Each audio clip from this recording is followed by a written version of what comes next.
Hi, everybody. It's Dr. Laura with Connect My Brain. Thanks so much for tuning in. Well, we're just going to have a real casual kind of show today because there's a lot going on, and I've done lots of really detailed work. And sometimes I think we just got to sit back and kind of put it together. I love it because I really feel like this information is reaching people. I so appreciate the messages I get through Facebook. Wish it was a different platform, but anywho, glad that we're finding some platforms to reach out and connect. I'm getting lots of emails too from other providers, which I love. And that's one of the things I'd like to tie in today because I think we're on a cusp of maybe we'll be a little bit more open to combining professions and really putting that person, that child, that adult really at the center and keeping our minds open of all the possibilities of what can we do to bring restoration. These bodies are marvelous in trying to come back to homeostasis. I think there's always some improvement that can go on. I think it has been unfortunate that we've had a healthcare system that has made it seem like once you get something, you're kind of stuck, and to then only limit the resources or the recommendations to that same kind of funnel when the possibilities are endless. I had a conversation just a few hours ago with another provider in another profession, and it was real collaboration. And it doesn't mean that we're doing anything together, but it was a discussion, and there was openness, and there was willing to think about. And she even said to me, I never even thought about how powerful the movement pieces are when you're looking at the development of a child and the function for various parts of their body. Our little cherubs are back at school. And depending upon when you actually get to hear this, it is September 2nd, 2023. And sometimes my podcasts get out there a little bit later than I actually make them. So, to give you a point of reference in time, I've asked my podcast manager if we can kind of throw this one in there after all of the childhood developmental label series that I did or episodes that I did, because it was timing in with what I've already heard since these little people have been back at school. You know, First of all, we go back to school way too early. And I know that for a while there was this push about year round school. Our children really need a time to rest. They need time to be flexible. They need to have unrestricted playtime, schedules being lighter, putting their feet in the dirt. And it just seemed like this summer, it was no time at all. And I remember as a kid not going back to school till after Labor Day. So we're in Labor Day weekend right now. And some of these kids around here have already been back at school a couple of weeks. And what has been so alarming is the parents are already calling. They're telling me my kid is this. They're telling me my kid is that. They're telling me that if my kid can't keep up, It's going to change the dynamic of my classroom, the teacher speaking, and it's going to interfere with my plans. Wow. If that's not a heavy for a parent, I've heard parents having their children go into testing prior to actually starting back to school and already being told that there's no improvement since last year. They're just going to go right into this particular level. You know, I'm really blown away at the way that we treat our children.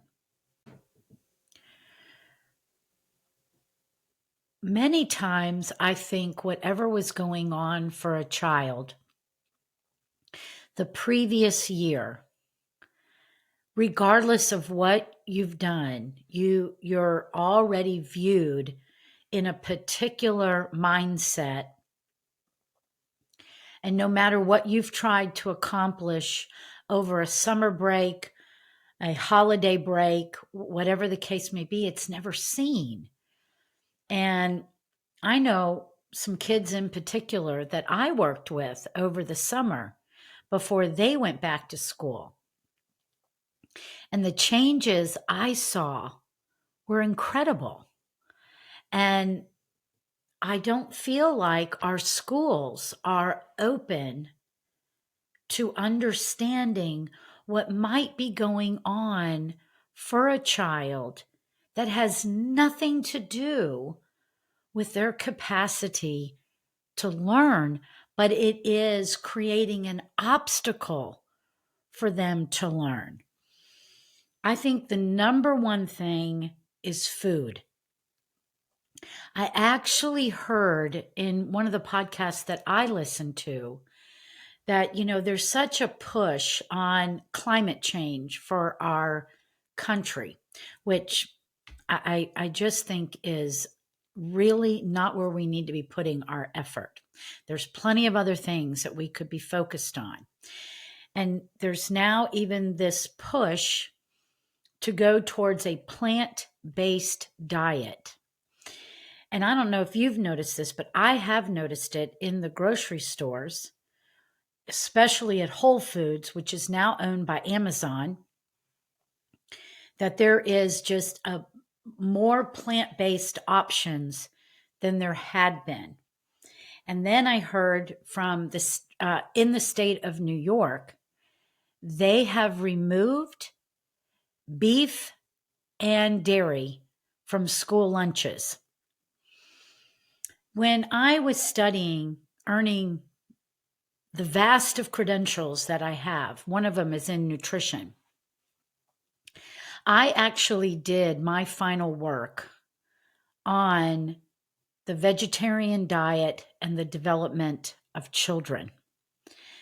I think it's great to take a break from any type of food that you eat on a regular basis, because one of the things that I see when I do food sensitivity testing and why some people don't find it valid, I utilize it because it tells me the overall state of the gut health. Because if you're reacting to all the foods that you eat, one, there's no variety. You're very restricted in the kinds of foods that you're eating. And because your body is in such an inflammatory state, you're just spinning the wheel and you're reacting to all of those foods. But the thing that I see most of the time with children is poor gut health, but also micronutrient deficiency. And one of the things that I would love for you to know is how important it is for children to get, especially beef. I'm not a big dairy advocate, only because cows do not match the human body. And that's where you really want to try to understand when you're feeding the human body, you want to match the human body. And the milk that a cow produces is they have four stomachs. And then what do? We pasteurize it, we heat it, we take out all the enzyme and the good bacteria, and it creates problems for many people to break down. So there's nut milks, which match more of the digestive processes for, or they're able to break down for the human gut better. And that could certainly satisfy some of the plant direction that we're moving into. But there's something about red meat that is so important because it is the B vitamins. It's where we get the B vitamins that are so needed to run the nervous system of the human body. In one of the podcasts, I actually put up the citric acid cycle, and you can go look this up for yourself. If you looked up cofactors and citric acid cycle, you would see all the different vitamins and nutrients that are needed. And B vitamins are all over the circle of moving from one molecular response to the next. And in the world of vegetarianism, it is always proposed that you can get that same type of complex from eating like rice and beans for a complete protein, but that is not accurate. And if you don't have enough B vitamins, you can't run your nervous system.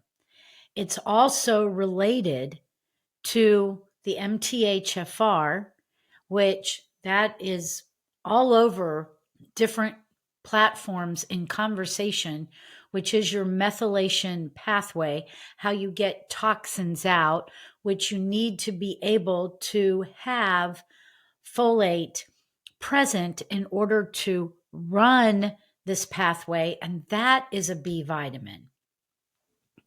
So there's many layers to this. So if we don't have enough of something, how are we going to run our body? And most of the time, what I see with children is there's definitely gut issues. There's also elimination issues. So we don't just focus on food sensitivity.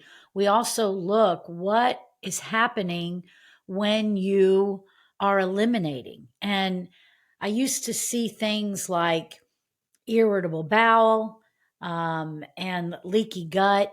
And now SIBO, which is small intestinal bacterial overgrowth, is at the top of the list. But there's also liver health, metabolic health, neurological health. And these children are showing markers that are suggesting that there's problems in the overall homeostasis of the body. And if this is true, how do they function in school? I was talking to one mom who was telling me that she still has to pay for food at the private school, and she can still bring a lunch for her child. But the school, which is a specialty school, isn't looking at the diet, the information that we know today about diet. And then you've got the school systems in New York aren't going to let you have meat and dairy. We're not even feeding our children correctly, but we're expecting them to perform. And the very thing that makes you able to perform is fuel. And your fuel is your food. So this really grates me on not understanding this basic concept of what it is that you feed yourself and what kind of outcome are you going to get as a result of it, okay, so I'll get off of that soapbox for a second. Let's go to the next one.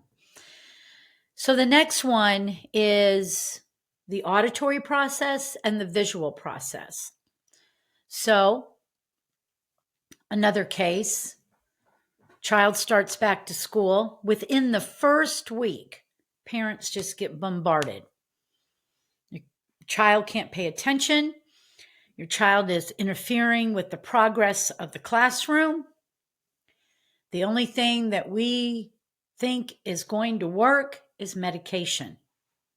I've talked about this in several of the earlier podcasts that were looking at all those labels: ADD, ADHD, dyslexia, etc. And even the school systems are huge proponents for putting your children on medication. And I want to speak to this. I want to be open. I want it to be understood. I am not against the medical community. However, I've also been in practice long enough, 28 years. I'm actually going into my 29th year. I have met so many young adults that is the same push that went on in their life. And today they're really having trouble remembering things. Now, this is something that's understood later in life, which I don't think it needs to be, but we've kind of deemed that, well, you're getting older, etc. So what does it mean for late 20s and 30s to be feeling this way and having that in their history? There's something to it. I've also met young adults who have said, I wanted to do better in school for varieties of reasons. Some was to make sure that I could play sports. Some was to make sure that I'd get a good test grade so I could get into the college of my choice. Some said it just made them feel good because the number one medication is stimulant medication. And they literally would beg their parents to take them to get a diagnosis of ADHD so that they could get the medication. I've had young people tell me this. So now they're struggling with memory issues. So what's the deal? So what the research talks about is that there is a change that literally goes on down at the synaptic level. So that's where two neurons are coming together and they're talking to each other. And the medication is helping to turn things on, but also turn things off. You have some advocates that say just stay on this medication for the rest of your life. Meanwhile, there's also side effects that have been duly noted. Some have to do with growth. Some have to do with weight gain, unable to sleep, and what it does to the cardiovascular system. When you use stimulant medication, you are speeding up your heart. So you have to keep those pieces in mind. Okay, so you're struggling, you hear this, what are you supposed to do? You investigate. You investigate what is going on that could interfere with the child's performance. So one of the pieces of equipment that we have here is called Right Eye. And it literally is looking at how the eyes move. This is not about wearing glasses, which I've got a really cool segue to talk about as I come into that circle after this part. But you need your eyes to read. You need your eyes to write. You need your eyes to be able to look straight ahead at the blackboard, whiteboard, whatever the case may be. And then that information has to go all the way back to the back of the brain called the visual cortex. So when your eyes, which are wrapped around with 6 muscles on each one, and the way that they communicate is there is a crossover which means that the optic nerve has a shared middle communication neuron that when I look left, I'm using part of the left side and the right side of the nerve. And then I have to cross the midline and I have to be able to shift and go to the right side and the left side. So we can actually examine and see how the eyes are moving. So if the eyes cannot follow a line of print, you'd be able to pick that up. And the other really great part of this piece of equipment is it shows us the fixation or how stable the eyes are, and then what they look like when you're actually reading a paragraph. And then we go and we test the comprehension part to see how did you comprehend the information. Wow, that's a mouthful, isn't it? So most of the time, what you see is how the eyes are actually jumping around. So we're going to look at what's called horizontal and vertical pursuits, which are slow movements. Horizontal and vertical saccades, which are fast movements.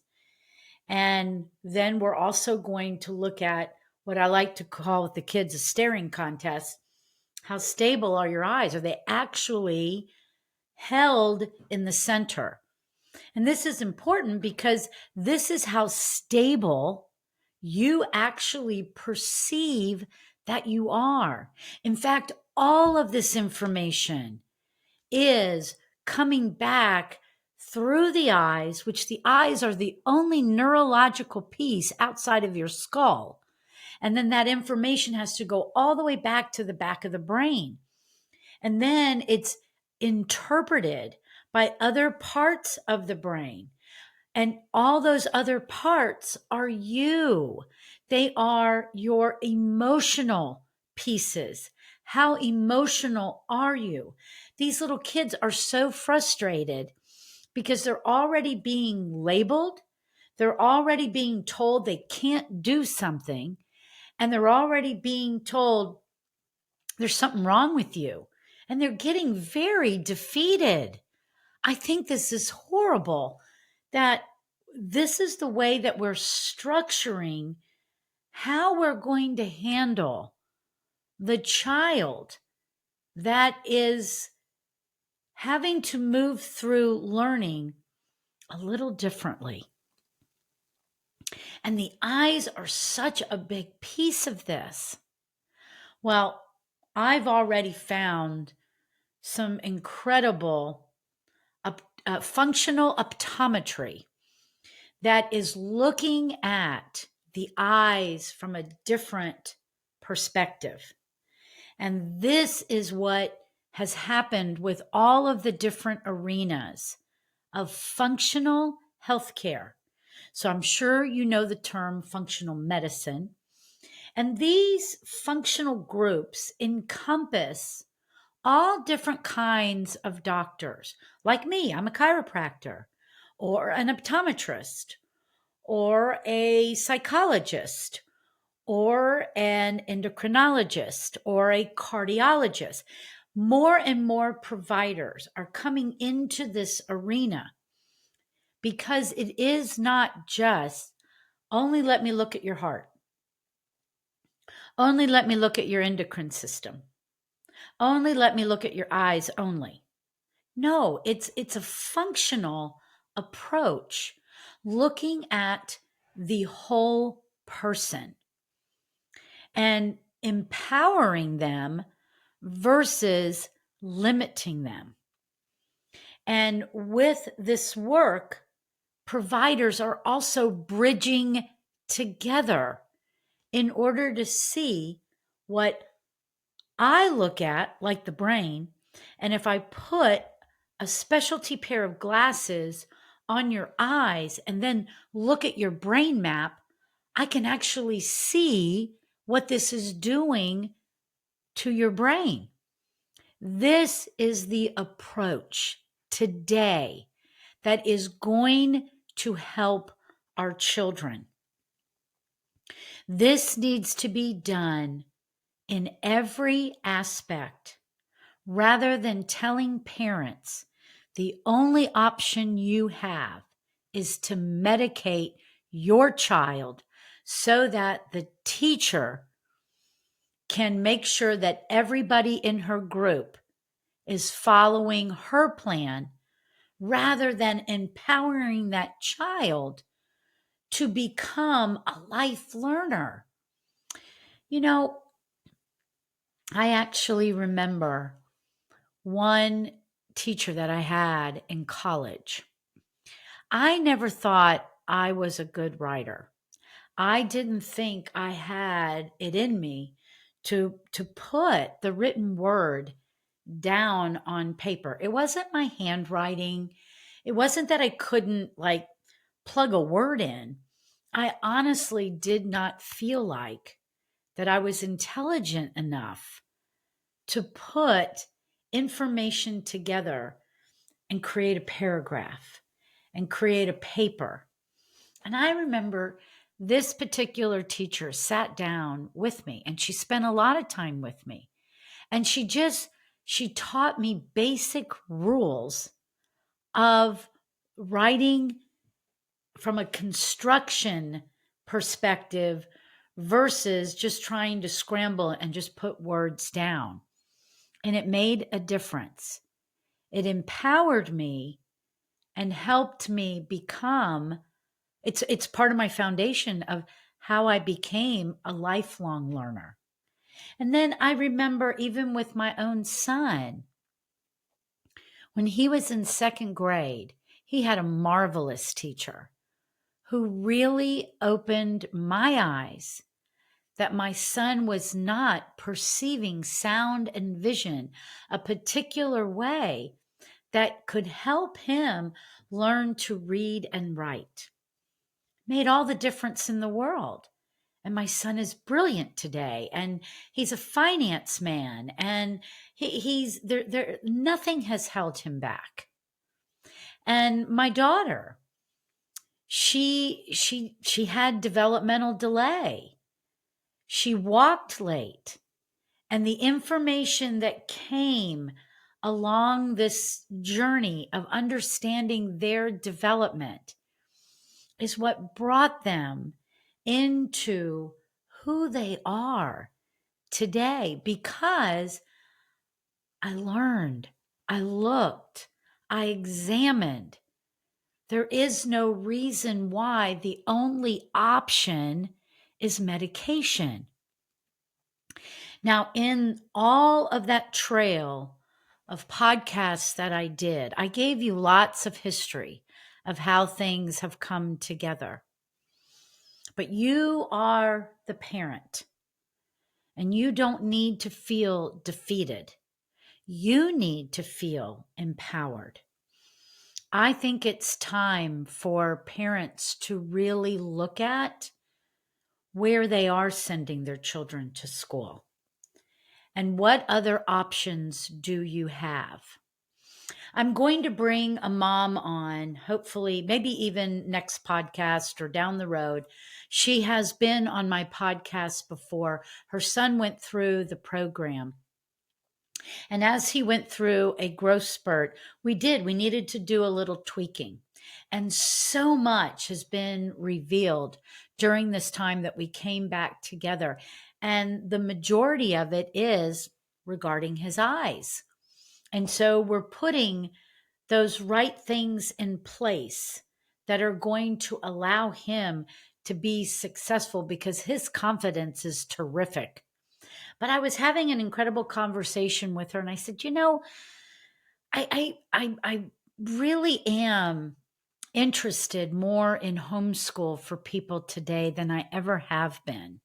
And I know that the homeschool organizations have really expanded all the things that they could do.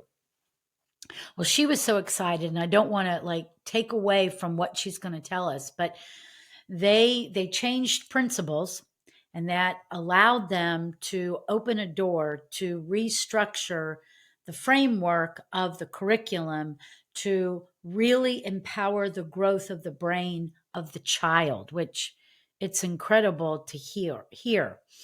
So I have like tainted your taste buds to make sure you watch for that podcast.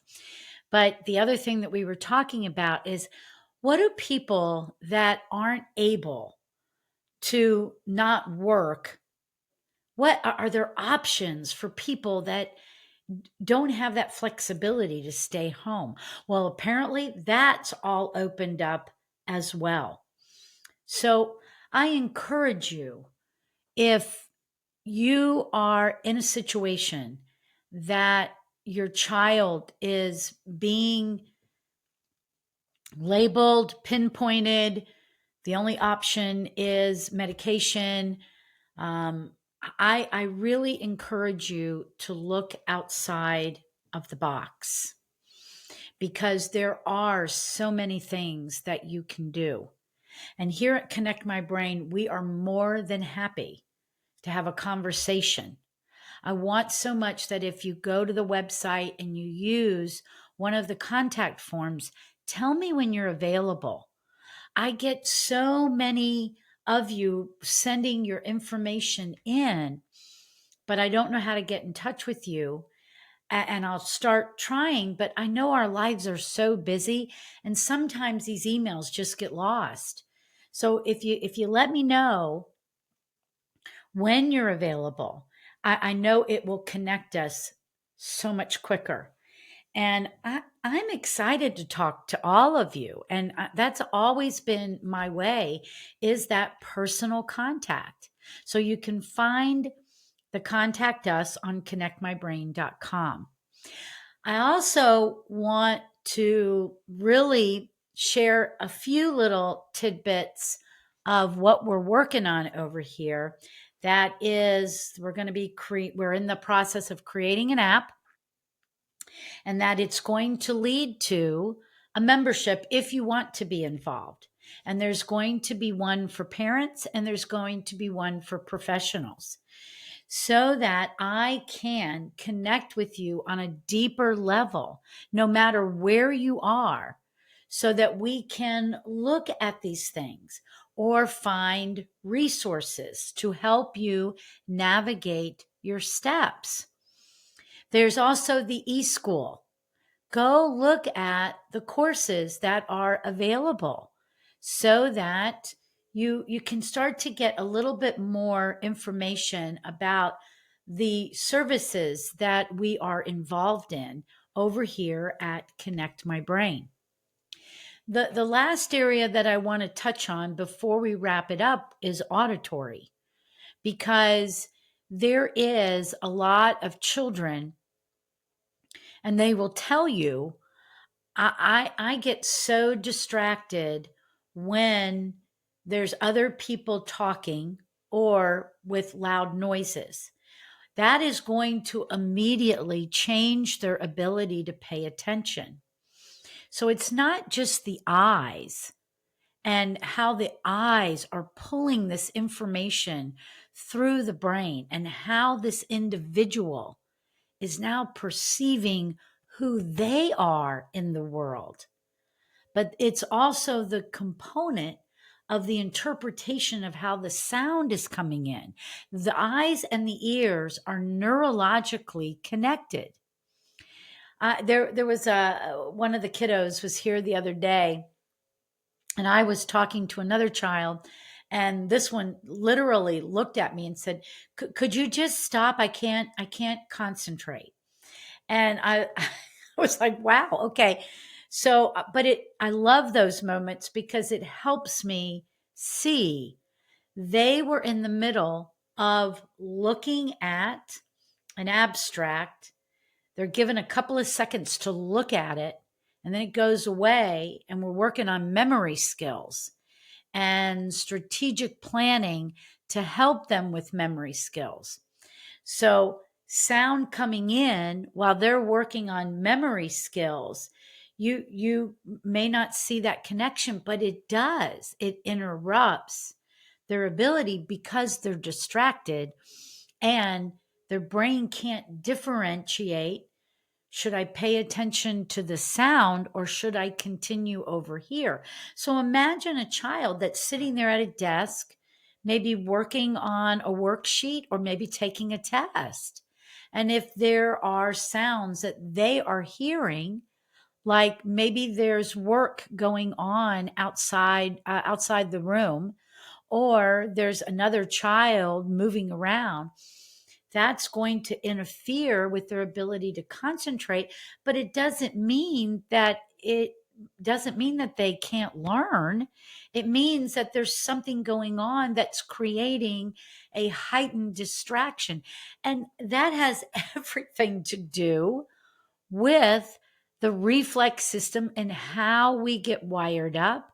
In addition, when you come into this world, you only hear low frequency sound. You acquire middle and high. It completely goes through a rearrangement on the cochlear membrane inside the ear. And so maybe the frequency of sound that we were portraying, the two of us that were talking about something else over behind her, was the one that she cannot regulate. So you hear over 20,000 different frequencies.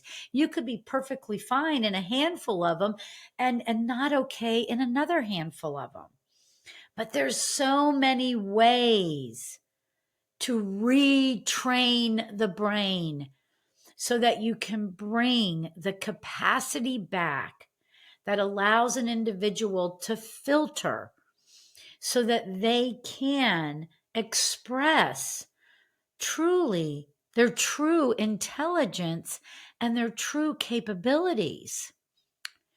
So, again, I encourage parents, don't feel stuck. I know it would mean a lot to rearrange your child's academic placement. I do. But you know what? We've got to think long term, and we've got to think that this is the time that is truly setting them up for the rest of their life and who they are innately designed to be. The time is when they are little. Here at Connect My Brain, that's what we focus on. We look at the brain. We look at it with our children from the ground up because it is that foundational period that is wiring up their brain. We look at how their bodies move. Did they literally go through the mechanical pieces like they were designed to do? And what's going on with the fuel? Do you have what you need to make your nervous system run the way that it's supposed to? If you're in a program that your child is doing great, stay there. But if you're hearing some of these things that I've talked about, please reach out. Go to the contact us, send us some information. You can also call the office, 678-501-5172. We've updated our Dr. Hansen's guide to developmental milestones. I am very passionate about this because I do not agree with the CDC that they have changed those developmental milestones. They are normalizing developmental delay in our children, and it is not okay. We've updated our guidelines. They were done in a summary model. But because of these podcasts, a listener reached out and said, well, what about this time frame? And I said, you know what? They're right. Let's include it. So we've updated it. You go over to the podcast tab, click on one of the podcasts, and you can download that document. From another listener, they asked us for a search bar. Thank you for these comments. They're very helpful. We've added a search tool. However, we're Now, figuring out we have to have a page dedicated to the developmental milestones so that you can easily search it. So we're working on that as well. But you can go over to the podcast, click on one of the podcasts, and it's right there to the right, and it is a free download. Feel free to take that document, look at it, any questions that you have, any comments that you have. If your child has gone through a particular situation, I'm happy to address that as well. So don't hesitate to reach out. I believe in building community, no matter how far away that community is. Thanks for listening today. It is Labor Day weekend, so happy Labor Day, no matter when you actually hear this. And I hope, as always, that you are blessed.